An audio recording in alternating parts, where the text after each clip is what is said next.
यत् ध्यानं प्रवक्ष्यामि शृणु सर्वाङ्गसुन्दरं यत्कृतं देवदेवेन ध्यानं हनुमतः प्रियं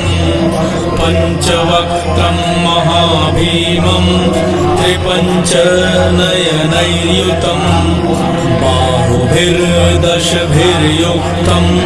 सर्वकामार्थसिद्धिदं पूर्वं तु वानरं वक्त्रं कोटिसूर्यसमप्रभं दंष्टाकरालवदनं भ्रिकुटिकुटिलेक्षणम् अस्यैव दक्षिणं वक्त्रं नारसिंहं महाद्भुतम् अत्युग्रतेजो वपुषं भीषणं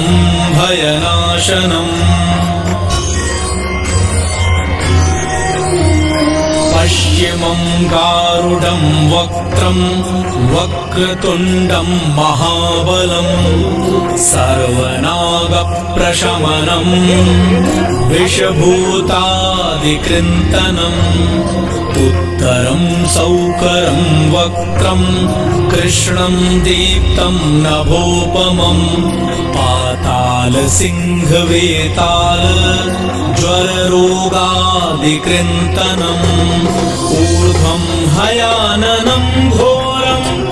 दानवान्तकरं परं येन वक्त्रेण विप्रेन्द्र तारकाक्षं महासुरं जघान शरणं तत्स्यात् सर्वशत्रुहरं परं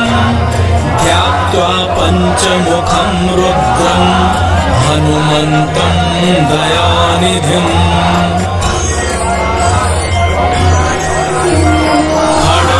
त्रिशूलं खट्वाङ्गं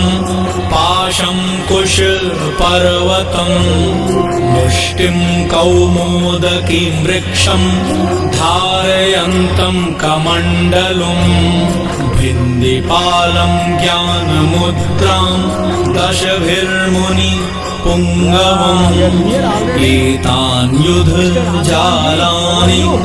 धारयन्तं भजाम्यहम् प्रेतासनोपविष्टं तं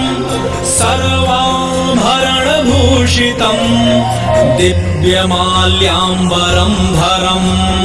दिव्यगन्धानुलेपनम् सर्वाश्चर्यमयं देवं हनुमद्विश्वतोमुखम् पञ्चास्यमच्युतमनेकविचित्रवर्णं वक्त्रं शशाङ्कशिखरं कपिराजवर्यं पीताम्बरादिमुकुटैरूपशोभिताङ्गं पिङ्गाक्षमाद्यमनिशं मनसा स्मरामि।